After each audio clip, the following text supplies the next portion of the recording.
News at ಒನ್ಗೆ ಸ್ವಾಗತ. ನಾನು ರಾಕೇಶ್. ಮೊದಲಿಗೆ ಹೆಡ್ಲೈನ್ಸ್. ಸುಪ್ರೀಂ ಕೋರ್ಟ್ಗೆ ನೂತನ ನ್ಯಾಯಮೂರ್ತಿಗಳು. ಇದೇ ಪ್ರಥಮ ಬಾರಿಗೆ 9 ಜನ ನ್ಯಾಯಮೂರ್ತಿಗಳಿಗೆ ಬಡ್ತಿ. ಕನ್ನಡತಿ ವಿ ನಾಗರತ್ನ ಪ್ರಮಾಣ ವಚನ ಸ್ವೀಕಾರ.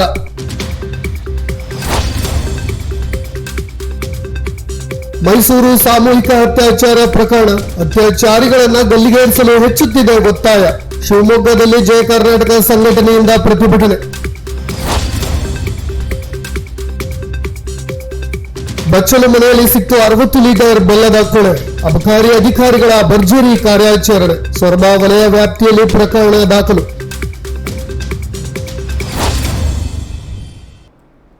ಕರ್ನಾಟಕ ಹೈಕೋರ್ಟ್ನ ಮುಖ್ಯ ನ್ಯಾಯಮೂರ್ತಿಯಾಗಿದ್ದ ಎಎಸ್ ಓಕಾ ಹಾಗೂ ನ್ಯಾಯಮೂರ್ತಿ ವಿ ನಾಗರತ್ನ ಸೇರಿದಂತೆ ದೇಶದ ವಿವಿಧ ಕೋರ್ಟ್ಗಳಿಂದ ಸುಪ್ರೀಂ ಕೋರ್ಟ್ಗೆ ಬಡ್ತಿ ಪಡೆದಿದ್ದ ನೂತನ 9 ನ್ಯಾಯಮೂರ್ತಿಗಳು ಪ್ರಮಾಣ ವಚನ ಸ್ವೀಕರಿಸಿದರು.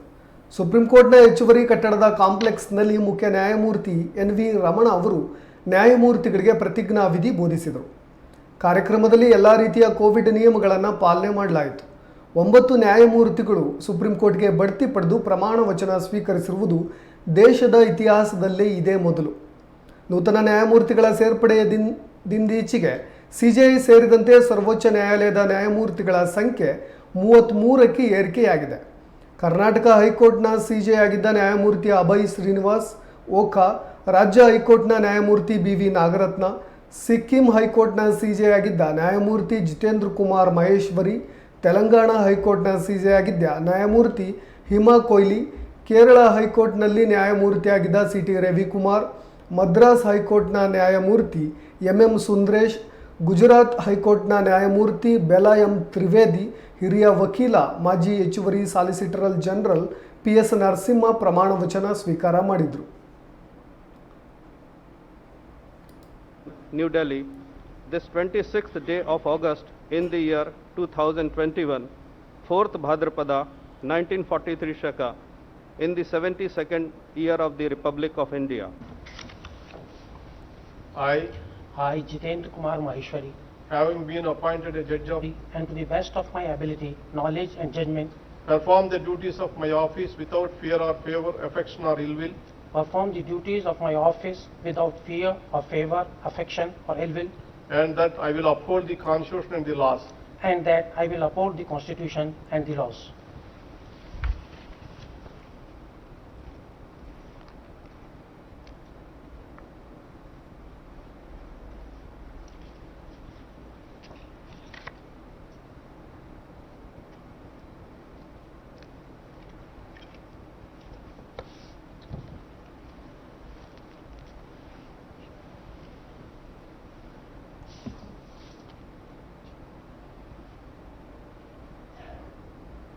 Warrant of appointment of Honorable Ms. Justice Hima Kohli reads as under.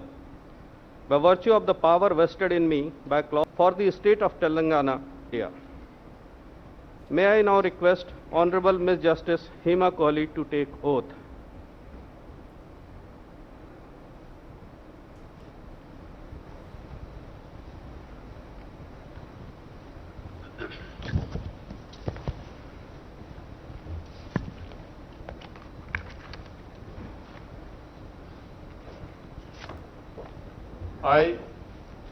I, Hima Kohli, Having been appointed a judge of the Supreme Court of India, having been appointed a judge of the Supreme Court of India, do swear in the name of God do swear in the name of God that I will bear true faith and allegiance to the Constitution of India as by law established, that I will bear true faith and allegiance to the Constitution of India as by law established, that I will uphold the sovereignty and integrity of India, that I will uphold the sovereignty and integrity of India, that I will duly and faithfully, to the best of my ability, knowledge and judgment, that I will duly and faithfully and to the best of my ability, knowledge and judgment, perform the duties of my office without fear or favor, affection or ill will, perform the duties of my office without fear or favor, affection or ill will, and that I will uphold the Constitution and the laws. and that I will uphold the Constitution and the laws.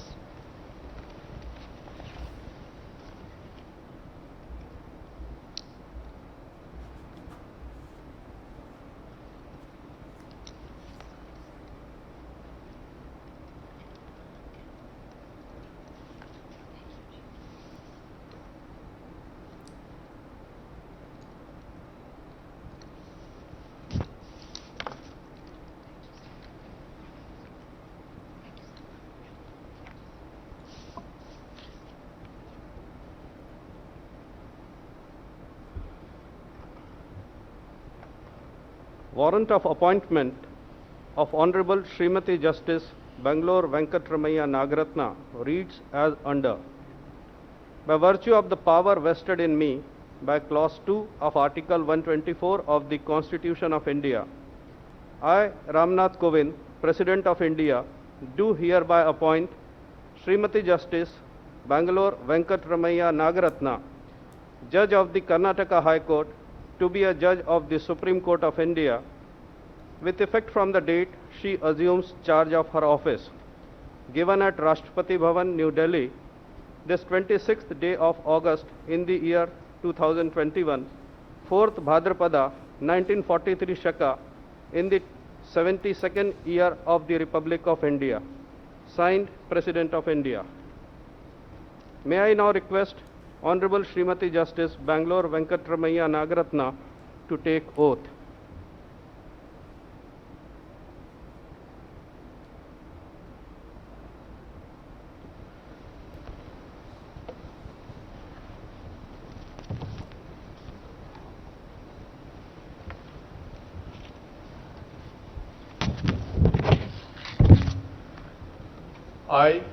I, Bangalore Venkatramaya Nagaratna, having been appointed a Judge of the Supreme Court of India, having been appointed a Judge of the Supreme Court of India, do swear in the name of God do swear in the name of God that I will bear true faith and allegiance to the Constitution of India as by law established, that I will bear true faith and allegiance to the Constitution of India as by law established, that I will uphold the sovereignty and integrity of India, that I will uphold the sovereignty and integrity of India, that I will duly and faithfully and to the best of my ability, knowledge and judgment that I will duly and faithfully and to the best of my ability, knowledge and judgment perform the duties of my office without fear or favor, affection or ill will, perform the duties of my office without fear or favor, affection or ill will, and that I will uphold the Constitution and the laws. and that I will uphold the Constitution and the laws.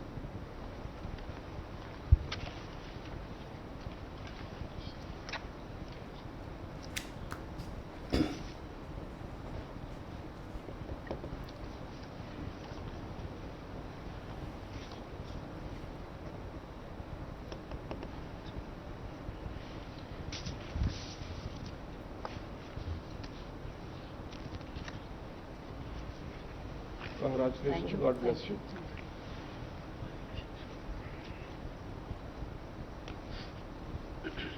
Thank you.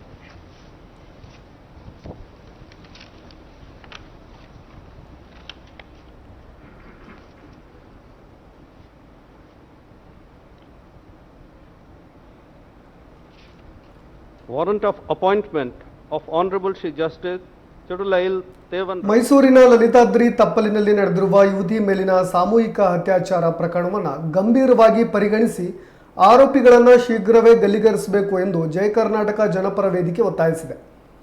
ಜಿಲ್ಲಾಧಿಕಾರಿ ಕಚೇರಿ ಎದುರು ಪ್ರತಿಭಟನೆ ನಡೆಸಿದ ವೇದಿಕೆಯ ಸದಸ್ಯರು ತುಮಕೂರಿನಲ್ಲಿ ನಡೆದ ಘಟನೆ ಮಾಸುವ ಮುನ್ನವೇ ಮೈಸೂರಿನಲ್ಲಿ ಇಂತಹ ಒಂದು ಹೇಯ ಕೃತ್ಯ ನಡೆದಿದೆ. ಇದು ತುಂಬಾ ನೋವಿನ ಸಂಗತಿಯಾಗಿದೆ. ನಿರ್ಭಯ ಕೇಸ್ ಅಡಿಯಲ್ಲಿ ಪ್ರಕರಣ ದಾಖಲಿಸಿ ಆರೋಪಿಗಳನ್ನು ಗಲ್ಲಿಗೇರಿಸಬೇಕು ಎಂದು ಒತ್ತಾಯಿಸಿದರು. ಈ ಪ್ರಕರಣದಿಂದ ರಾಜ್ಯ ಹಾಗೂ ಸಾಂಸ್ಕೃತಿಕ ನಗರಿ ಮೈಸೂರು ತಲೆ ತಗ್ಗಿಸುವಂತಾಗಿದೆ. ಇಂತಹ ಪ್ರಕರಣಗಳು ಮತ್ತೆ ಮರುಕಳಿಸಬಾರದು. ಈ ನಿಟ್ಟಿನಲ್ಲಿ ಸೂಕ್ತ ಕ್ರಮ ಕೈಗೊಳ್ಳಬೇಕು ಎಂದು ಆಗ್ರಹಿಸಿದರು.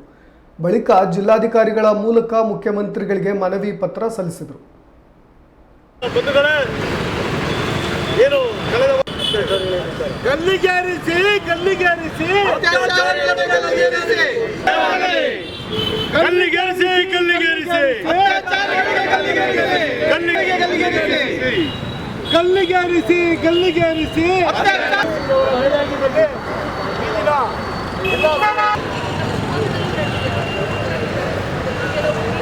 ಹೆಣ್ಣನ್ನ ಗಂಡಸರು ಗೌರವದಿಂದ ನೋಡ್ತಾರೆ. ಆತ್ಮೀಯ ಬಂಧುಗಳೇ, ಏನು ಕಳೆದ ವಾರ ನಡೆದಂತ ಈ ಸರ್ಕಾರಗಳು ಕಠಿಣ ಕಾನೂನನ್ನ ಜಾರಿಗೆ ತೋರಿಸಬೇಕು ಅಂತ ಒಂದು ಉದ್ದೇಶ ಇಟ್ಕೊಂಡು ಇವತ್ತು ನಾವು ಜಿಲ್ಲಾಧಿಕಾರಿಗಳ ಮುಖಾಂತರ ಜಿಲ್ಲಾ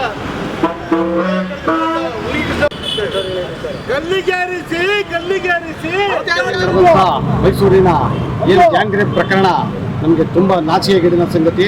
ಇದು ಆಗಬಾರ್ದಿತ್ತು. ಪದೇ ಪದೇ ಈ ಮಹಿಳೆಯರ ಮೇಲೆ, ಯುವತಿಯರ ಮೇಲೆ ಈ ಥರ ದೌರ್ಜನ್ಯ ಎಸಗ್ತಾ ಇದ್ದಾರೆ. ಅವರೆಲ್ಲ ಮದ್ಯ ವ್ಯಸನಿಗಳು ಮತ್ತು ಗಾಂಜಾ ನಶೆದಲ್ಲಿ ಇದನ್ನೆಲ್ಲ ಮಾಡ್ತಾ ಇದ್ದಾರೆ ಹೊರತು ಆ ಧೈರ್ಯ ಯಾರಿಗೂ ಸಾಮಾನ್ಯ ಜನರು ಬರೋಕ್ಕೆ ಸಾಧ್ಯ ಇಲ್ಲ. ಗಾಂಜಾ ಹಾವಳಿ ಏನಿದು ಮದ್ಯಪಾನಿ ವ್ಯಸನಿಗಳು, ಕೆಲವು ಮಾದಕದ ವಸ್ತುಗಳ ಬಗ್ಗೆ ತುಂಬ ನಾವು ಕಾರಣ ತುಂಬ ಇದು ತಗೋಬೇಕಾಗತ್ತೆ. ಯಾಕೆಂತಂದರೆ ಈ ಯುವಕರು ಹಾಳಾಗ್ತಾ ಇದ್ದಾರೆ. 7 ಗಂಟೆ ಸಮಯದಲ್ಲಿ ಹಾಡು ಹಗಲೇ ಈ ರೀತಿ ಆಗುತ್ತೆ ಅಂತಂದರೆ ಇನ್ನು ಮಹಿಳೆಯರ ರಕ್ಷಣೆ ಎಲ್ಲಿದೆ? ನಾವು ರಕ್ಷಣೆ ಮೈಸೂರು ಅಂತ ಸಂಸ್ಕೃತಿಕ ನಗರಿ ಮೈಸೂರಿನಲ್ಲಿ ಅಂತ ಒಂದು ಕೃತ್ಯ ಸಿಗಿರ್ಬೇಕಾದ್ರೆ ಈಗ ಹೆಣ್ಮಕ್ಳಿಗೆ ತುಂಬ ಭಯ ಭೀತರಾಗಿದ್ದಾರೆ. ಇದಕ್ಕೆ ತಕ್ಷಣದಿಂದಲೇ ಸರ್ಕಾರ ಪರಿಹರಿಸಿಕೊಂಡು ಈ ಒಂದು ಕಾರ್ಯಕ್ಕೆ ಏನು ಮಾಡಿದ್ದಾರೆ ಕೌರವ್ಯ ಅದಕ್ಕೆ ತಕ್ಕ ಪಾಠ ಕಲಿಸ್ಬೇಕು, ಗಲ್ಲಿಗೇರಿಸ್ಬೇಕು. ಅವ್ರನ್ನ ತಾಲಿಬಾನು ಮಾದರಿ ಮಾಡೋಕ್ಕೆ ಸಾಧ್ಯ ಇಲ್ಲ. ಯಾಕೆಂದರೆ ಇದು ಪ್ರಜಾಪ್ರಭುತ್ವ. ಇಲ್ಲಿ ಪ್ರಜಾಪ್ರಭುತ್ವನೇ ಎಲ್ಲ, ಇಲ್ಲಿ ನ್ಯಾಯಾಲಯ ಇದೆ, ಎಲ್ಲ ಇದೆ. ಆ ಥರ ನಾವು ಶಿಕ್ಷೆ ಕೊಡೋಕ್ಕಾಗಲ್ಲ. ಅದೇ ಅವರಿಗೊಂದು ಇದಾಗ್ಬಿಟ್ಟಿದೆ. ಪದೇ ಪದೇ ಈ ಕೃತ್ಯಗಳನ್ನು ನಡೆಸ್ತಾ ಇದ್ದಾರೆ. ದಯವಿಟ್ಟು ಇದನ್ನು ನಾವು ಸರ್ಕಾರಕ್ಕೆ ಮನವಿ ಸಲ್ಲಿಸ್ತಾ ಇದ್ದೀವಿ. ಸದಾಶಿವ ಆಯೋಗದ ವರದಿ ಕುರಿತು ಸಚಿವ ಪ್ರಭು ಚವ್ಹಾಣ್ ಅವರು ಸ್ವಜನ ಪಕ್ಷಪಾತ ಮಾಡುತ್ತಿದ್ದಾರೆ ಎಂದು ಆರೋಪಿಸಿರುವ ಕರ್ನಾಟಕ ಮಾದಿಗ ದಂಡೋರ ಸಮಿತಿಯ ಪ್ರಮುಖರು ಪ್ರಭು ಚವ್ಹಾಣ್ ಅವರನ್ನು ಸಚಿವ ಸಂಪುಟದಿಂದ ಕೈ ಬಿಡಬೇಕು ಮತ್ತು ಅವರು ರಾಜೀನಾಮೆ ನೀಡಬೇಕು ಎಂದು ಆಗ್ರಹಿಸಿದರು.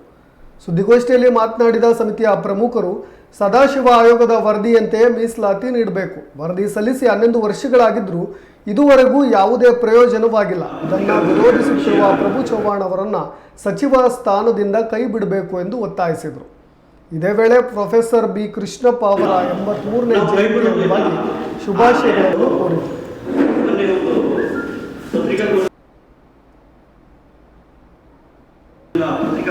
ಪತ್ರಿಕಾಗೋಷ್ಠಿಯ ವಿಷಯ ಏನಂದ್ರೆ ಎಲ್ಲರ ಒಪ್ಪಿಗೆ ಸಾಧಕವನ್ನು ಪಡೆದುಕೊಂಡು ಸದಾಶಿವ ಆಯೋಗನ ನಾವು ಜಾರಿ ತರ್ತಿಲ್ಲ, ನಾವು ಕೈ ಬಿಡೋದಿಲ್ಲ. ಆದರೆ ಮೊನ್ನೆ ಒಂದು ಪತ್ರಿಕಾಗೋಷ್ಠಿಯ ವಿಷಯ ಏನಂದ್ರೆ ಎಲ್ಲರ ಒಪ್ಪಿಗೆ ಸಾಧಕವನ್ನು ಪಡೆದುಕೊಂಡು ಸದಾಶಿವ ಆಯೋಗನ ನಾವು ಜಾರಿ ತರ್ತಿಲ್ಲ, ನಾವು ಕೈ ಬಿಡೋದಿಲ್ಲ. ಆದರೆ ಮೊನ್ನೆ ಒಂದು ಪತ್ರಿಕಾಗೋಷ್ಠಿಯ ವಿಷಯ ಒಂದೇ ಒಂದು ನಿಮಗೆ ನೆನಪು ಮಾಡ್ತೀನಿ. 1950ರಲ್ಲಿ ಬಿ ರಾಜಯ್ಯನವರು, ಎನ್ ರಾಜಯ್ಯನವರು, ಬಿ ರಾಜಯ್ಯ, ಎನ್ ರಾಜಯ್ಯ, ಬಸವಲಿಂಗಪ್ಪನವರು, ಕೆ ರಂಗನಾಥರು ಅಂದಿನ 1950ರಲ್ಲಿ ಅಧಿವೇಶನದಲ್ಲೇ ಎಸ್ಸಿಗಳನ್ನ ಒಟ್ಟು ಸೇರಿಸಬೇಕಾದ್ರೆ ಅವತ್ತೇ ಅವ್ರು ಹೇಳಿದ್ರು, ನೋಡಿ ಅಸ್ಪೃಶ್ಯ ಜಾತಿಗೆ ಅನ್ಯಾಯ ಆಗ್ತಾ ಇದೆ, ದಯಮಾಡಿ ಅವ್ರನ್ನ ಸೇರಿಸಬೇಕು, ಸ್ವಲ್ಪ ಯೋಚನೆ ಮಾಡಿ ಅವ್ರನ್ನ ಸೇರಿಸಬೇಡಿ ಅಂತ ನಾವು ಯಾವುದೇ ವಿರುದ್ಧ ಹೇಳ್ತಾ ಇಲ್ಲ. ನಮಗೆ ಅಸ್ಪೃಶ್ಯರಿಗೆ ಪ್ರತ್ಯೇಕವಾಗಿ ಒಂದು ಮೀಸಲಾತಿಯನ್ನು ಕೊಟ್ಟು ಅವ್ರನ್ನ ಸೇರಿಸಿ ನಮ್ಮದೇನು ಅಭ್ಯಂತರ ಇಲ್ಲ ಅಂತ ಅವತ್ತೇ ಅವರು ಈ ರಾಜ್ಯದವರು ಹೇಳಿಕೆ ನೀಡಿರ್ತಾರೆ. ಅದು ಈ ಲೇಖನದಲ್ಲಿ ಪ್ರಜಾವಾಣಿ ಲೇಖನದಲ್ಲಿ ನಿಮಗೆಲ್ಲ ಮೊನ್ನೆ ತಾನೇ ಮುಗಿಸ್ತವತ್ತೆ, ನಿಮಗೆಲ್ಲ ಗೊತ್ತಿದೆ ಅಂತ ನಾವು ಅಂದ್ಕೊಂಡಿದ್ದೀವಿ. ಒಂದು ಆಮೇಲೆ ಮೊನ್ನೆ ಹೋಗಿ ಸ್ವಾಮೀಜಿ ಮುಮ್ಮಡಿ ಸ್ವಾಮೀಜಿಯವರು ಹೇಳ್ತಾರೆ, ಏಜಿ ಸದಾಶಿವ ಆಯೋಗವನ್ನ ಅವೈಜ್ಞಾನಿಕ ಅಂತ ಹೇಳ್ತಾರೆ. ಬಹಿರಂಗನಾಗಿ ಅವೈಜ್ಞಾನಿಕ ಬಂದು ಕೋಟಿಗಟ್ಟಲೆ ಹಣವನ್ನ ಉಳಿದು ಇದೇ ಶಿವಮೊಗ್ಗದಲ್ಲಿ ಯಡಿಯೂರಪ್ಪನವರು ಏಜಿ ಸದಾಶಿವ ಆಯೋಗಕ್ಕೆ 14 ಕೋಟಿಯನ್ನ ಹಣವನ್ನು ಮಂಜೂರು ಮಾಡ್ತಾರೆ. ಆ ಹಣ ಮಂಜೂರು ಮಾಡಿದಾಗ ನಿಮ್ಮ ಬದಿಯಲ್ಲಿತ್ತು, ಅವತ್ತು ಯಾಕೆ ನೀವು ಪ್ರಶ್ನೆಯನ್ನ ಹೇಳಿಲ್ಲ, ಈ ವರದಿ ತಪ್ಪುದೆ, ಇದನ್ನು ಮಾಡಬೇಡಿ ಅಂತ ನೀವು ಯಾಕೆ ಅವತ್ತು ವಾಯ್ಸ್ ಮಾಡಲಿಲ್ಲ? ಸಾರ್ವಜನಿಕ ದುಡ್ಡು, ಎಲ್ಲರೂ ದುಡ್ಡು ಇದು. ಈ ಹಣಕ್ಕೆ ಜನಗಣತಿಗೋಸ್ಕರ ಎಲ್ಲರೂ ತೆರಿಗೆ ಕಟ್ಟಿರೋ ಹಣದಲ್ಲಿ ಒಂದು ಆಯೋಗ ರಚನೆ ಮಾಡಿದ್ರು. ಆಯೋಗ ಹೋರಾಟ ಮಾಡಿದ್ದಾಯ್ತು, ಹಣ ಬಿಡುಗಡೆಗೆ ಹೋರಾಟ ಮಾಡಿದ್ದು. ಅವತ್ತೆಲ್ಲ ಎಲ್ಲಿದ್ದು ನಿಮ್ಮ ನುಡಿ? ಅವತ್ತು ಯಾಕೆ ಸಮಾಜ, ನಿಮ್ಮ ಸಮಾಜ ಯಾಕೆ ನಾವು ನಿಮ್ಮ ವಿರುದ್ಧ ಮಾಡಿಲ್ವಾ? ಅಥವಾ ನಿಮಗೆ ಬೇಡ ಅಂತ ಇವತ್ತು ಹೇಳ್ತಾ ಇದೀವಾ? ಅಥವಾ ನಿಮ್ಮ ತಲೆದಾರಿನಿಂದ ನಾವೇನಾದರೂ ಹೇಳಿಕೆ ಕೊಟ್ಟಿದ್ದೀವಾ? ಸ್ವಾಮಿ ದಯಮಾಡಿ ಯೋಚನೆ ಮಾಡಿ, ಅವೈಜ್ಞಾನಿಕ ಹೀಗಾಯ್ತು, ದಯಮಾಡಿ ಚರ್ಚೆಗೆ ಬನ್ನಿ. ನೀವು ಹೇಳಿದ್ರೆ ಮೊನ್ನೆ ನಾನು ಎಲ್ಲ ಪತ್ರಿಕಾಗೋಷ್ಠಿ ಹೇಳಿಕೆಗೆ ಚರ್ಚೆಗೆ ಬನ್ನಿ. ಸ್ವಾಮಿ ಎ ನಾರಾಯಣ ಚರ್ಚೆಗೆ ಬರೋದು ಅವಶ್ಯಕತೆ ಇಲ್ಲ. ನಮ್ಮೂರಲ್ಲಿ, ನಮ್ಮ ಶಿವಮೊಗ್ಗ ಜಿಲ್ಲೆಯಲ್ಲಿ ನಿಮ್ಮ ಪತ್ರಿಕೋದ್ಯಮ ಸಹಕಾರದಿಂದ ಪ್ರತಿ ಗ್ರಾಮದಲ್ಲಿ ಏಜಿ ಸದಾಶಿವ ಆಯೋಗ ಅಂತ ನೋಂದಣಿ ಮಾಡ್ಕೊಂಡಿದ್ದಾರೆ. ಆ ಗ್ರಾಮ ಅಧ್ಯಕ್ಷ ಅಥವಾ ಹೋಬಳಿ ಮಟ್ಟದ ಸಂಘಟನೆ ಪ್ರಮುಖರೇ ಸಾಕು. ನೀವು ವೇದಿಕೆ ರೆಡಿ ಮಾಡಿ ಚರ್ಚೆಗೆ ನಾವೇ ರೆಡಿ. ಇಡೀ ರಾಜ್ಯ ಬೇಡ ಸ್ವಾಮಿ, ಶಿವಮೊಗ್ಗದಿಂದ ಪ್ರಾರಂಭವಾಗಿ ನೀವು ವೇದಿಕೆ ರೆಡಿ ಮಾಡಿದ್ರೆ ನಮ್ಮ ಗ್ರಾಮ ಮಟ್ಟದ ಅಧ್ಯಕ್ಷ ಚರ್ಚೆ ಮಾಡ್ತಾರೆ. ಸೊರಬ ತಾಲೂಕಿನ ಚಂದ್ರಗುತ್ತಿ ಹೋಬಳಿಯ ಚಿಕ್ಕ ತೌಡತ್ತಿ ಗ್ರಾಮದ ಮನೆಯೊಂದರ ಮೇಲೆ ಅಬಕಾರಿ ಅಧಿಕಾರಿಗಳು ದಾಳಿ ನಡೆಸಿ ಕಳ್ಳಬಟ್ಟಿ ತಯಾರಿಸಲು ಶೇಖರಿಸಿಟ್ಟಿದ್ದ ಸುಮಾರು 60 ಲೀಟರ್ ಬೆಲ್ಲದ ಕೊಳೆಯನ್ನು ವಶಪಡಿಸಿಕೊಳ್ಳಲಾಗಿದೆ. ತೌಡತ್ತಿ ಗ್ರಾಮದ ನಿವಾಸಿಯಾದ ಗೋಪಾಲ ಬಿನ್ ಬಂಗಾರೇಶ್ವರ ನಾಯಕ ಎಂಬುವರ ವಾಸದ ಮನೆಗೆ ಹೊಂದಿಕೊಂಡಂತಿರುವ ಬಚ್ಚಲು ಮನೆಯಲ್ಲಿ ಇದನ್ನು ಅಡಗಿಸಿಡಲಾಗಿತ್ತು. ಅಧಿಕಾರಿಗಳು ದಾಳಿ ಮಾಡಿ ಶೋಧಿಸಿದಾಗ ಬೆಲ್ಲದ ಕೊಳೆ ಪತ್ತೆಯಾಗಿದೆ. ಶಿವಮೊಗ್ಗದ ಅಬಕಾರಿ ಉಪ ಆಯುಕ್ತರು ಹಾಗೂ ಸಾಗರದ ಅಬಕಾರಿ ಉಪ ಅಧೀಕ್ಷಕರ ಮಾರ್ಗದರ್ಶನದಲ್ಲಿ ಅಬಕಾರಿ ನಿರೀಕ್ಷಕರು ಹಾಗೂ ಸೊರಬ ಅಬಕಾರಿ ಉಪನಿರೀಕ್ಷಕರ ನೇತೃತ್ವದಲ್ಲಿ ದಾಳಿ ನಡೆಸಲಾಗಿದೆ. ಈ ಕುರಿತು ಸೊರಬ ವಲಯ ವ್ಯಾಪ್ತಿಯಲ್ಲಿ ಪ್ರಕರಣವನ್ನು ದಾಖಲಿಸಿಕೊಳ್ಳಲಾಗಿದೆ.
ಕಾಂಗ್ರೆಸ್ ಜಿಲ್ಲಾಧ್ಯಕ್ಷ ಎಚ್.ಎಸ್. ಸುಂದರೇಶ್ ಅವರು ಕೋವಿಡ್ನಿಂದಾಗಿ ಮೃತಪಟ್ಟ ಕುಟುಂಬಗಳಿಗೆ ದಿನಸಿ ಕಿಟ್ಗಳನ್ನು ವಿತರಿಸಿದರು. ಈ ಸಂದರ್ಭದಲ್ಲಿ ಕಾಂಗ್ರೆಸ್ನ ಮುಖಂಡರು, ಕಾರ್ಯಕರ್ತರು ಇನ್ನಿತರರು ಉಪಸ್ಥಿತರಿದ್ದರು.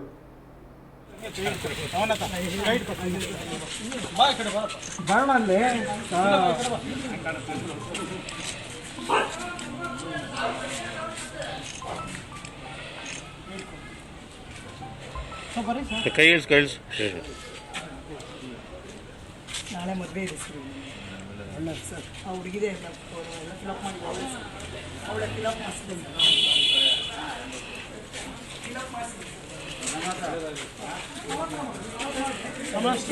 ಎದುರುಗಡೆ ಮನೆ ಒಂದಲ್ಲ ಎದುರುಗಡೆ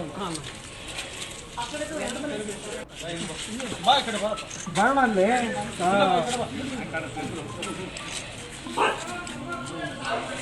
ಅವತ್ತೇ ಬಂದಿದ್ದೆ ಸ್ವಲ್ಪ ತೀರ್ಕೊಂಡು ಹೋಗಿರಲೇ ಬಂದಿದ್ದೆ ಸರ್ ಇವ್ರ ಮನೆಗೆ. ಅಪ್ಲಿಕೇಶನ್ ಕೊಟ್ಟು ಹೋಗಿ ಮಾತಾಡ್ಸ್ಕೊಂಡು ಹೌದು ಸರ್ ಕೊಟ್ಟಿದ್ದಾರೆ. ನಾಲ್ಕು ಇದೆ ಸರ್ ಡೀಟೇಲ್ಸ್ ಆಫೀಸಿಗೆ ಹಾಕಿದ್ದಾರೆ. ಇಡೀ ಭಾರತವೇ ಕೋವಿಡ್ನಿಂದಾಗಿ ಹೈರಾಣವಾಗಿ ಹೋಗಿದೆ. ಅನೇಕರು ಕೋವಿಡ್ನಿಂದಾಗಿ ಸೋಂಕಿನಿಂದ ಮೃತಪಟ್ಟವರ ಸಂಖ್ಯೆಯೂ ಕೂಡ ಹೆಚ್ಚಾಗಿದೆ. ಅನೇಕ ಮಕ್ಕಳು ಅನಾಥರಾಗಿದ್ದಾರೆ. ಅನೇಕರು ತಮ್ಮ ತಂದೆ ತಾಯಿಗಳನ್ನು ಕಳೆದುಕೊಂಡಿದ್ದಾರೆ. ಹಾಗಾಗಿ ಇಂತಹ ಕುಟುಂಬಗಳಿಗೆ ಆಸರೆಯಾಗಿ ನಿಲ್ಲುವ ಪ್ರಯತ್ನವನ್ನು ಶಿವಮೊಗ್ಗದ ಜಿಲ್ಲಾಧ್ಯಕ್ಷ ಎಚ್.ಎಸ್. ಸುಂದರೇಶ್ ಅವರು ಮಾಡಿದ್ದಾರೆ. ಕಾಂಗ್ರೆಸ್ ಜಿಲ್ಲಾಧ್ಯಕ್ಷರಾದ ಎಚ್.ಎಸ್. ಸುಂದರೇಶ್ ಅವರು ಮೃತ ಕುಟುಂಬಗಳ ಮನೆಗಳಿಗೆ ತೆರಳಿ ಸಾಂತ್ವನ ಹೇಳುವುದರ ಮುಖಾಂತರ ದಿನಸಿ ಕಿಟ್ಗಳನ್ನು ವಿತರಣೆ ಮಾಡಿದ್ದಾರೆ. ಈ ಸಂದರ್ಭದಲ್ಲಿ ಕಾಂಗ್ರೆಸ್ನ ಪ್ರಮುಖರು ಹಾಗೂ ಕಾಂಗ್ರೆಸ್ನ ಕಾರ್ಯಕರ್ತರು ಇತರರು ಉಪಸ್ಥಿತರಿದ್ದಾರೆ. ಅಪ್ಲಿಕೇಶನ್ ಅವರು DC ಆಫೀಸ್ ಗೌರ್ಮೆಂಟ್ಗೆ ಮಾಡಬೇಕು. ನಾವು ತಗೊಳ್ಳೋದು ಯಾವ್ದು ಗೊತ್ತಾ, ಅವ್ರು ಬರದೇ ಇದ್ರೆ ಪ್ರೆಷರ್ ಹಾಕಿ ಕೊಡ್ಸೋದು ನಾವು. ನಮ್ಮ ಹತ್ರ ನಮ್ಮ ಹತ್ರ ಕೊಡೋದು ಅಲ್ಲ, ಅದು ಅಲ್ಲಿ ಆನ್ಲೈನಲ್ಲಿ ಹಾಕ್ಬೇಕು. ಅದು ಗೊತ್ತಾಗ್ದಿಕ್ಕೆ ಇದ್ರೆ ನಾನು ಯಾರನ್ನಾರು ಕಳಿಸ್ಕೊಡ್ತೀನಿ. ಏನಪ್ಪ ಶಿವಾನಂದ ಎಲ್ಲ ಇರ್ತಾರೆ, ಒಂಚೂರು ಗೊತ್ತಾಗ್ದಿಕ್ಕೆ ಇದ್ರೆ ಯಾರನ್ನಾರು ಕಳಿಸಿ ಆನ್ಲೈನಲ್ಲಿ ಹಾಕ್ತೀನಿ.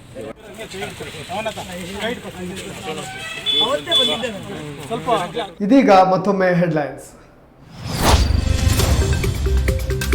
ಸುಪ್ರೀಂ ಕೋರ್ಟ್ಗೆ ನೂತನ ನ್ಯಾಯಮೂರ್ತಿಗಳು. ಇದೇ ಪ್ರಥಮ ಬಾರಿಗೆ 9 ಜನ ನ್ಯಾಯಮೂರ್ತಿಗಳಿಗೆ ಬಡ್ತಿ. ಕನ್ನಡತಿ ವಿ.ವಿ. ನಾಗರತ್ನ ಪ್ರಮಾಣ ವಚನ ಸ್ವೀಕಾರ.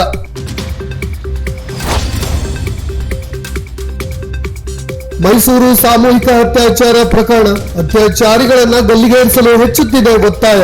ಶಿವಮೊಗ್ಗದಲ್ಲಿ ಜಯ ಕರ್ನಾಟಕ ಸಂಘಟನೆಯಿಂದ ಪ್ರತಿಭಟನೆ. ಬಚ್ಚಲು ಮನೆಯಲ್ಲಿ ಸಿಕ್ತು 60 ಲೀಟರ್ ಬೆಲ್ಲದ ಕೊಳೆ. ಅಬಕಾರಿ ಅಧಿಕಾರಿಗಳ ಭರ್ಜರಿ ಕಾರ್ಯಾಚರಣೆ. ಸೊರಬ ವಲಯ ವ್ಯಾಪ್ತಿಯಲ್ಲಿ ಪ್ರಕರಣ ದಾಖಲು.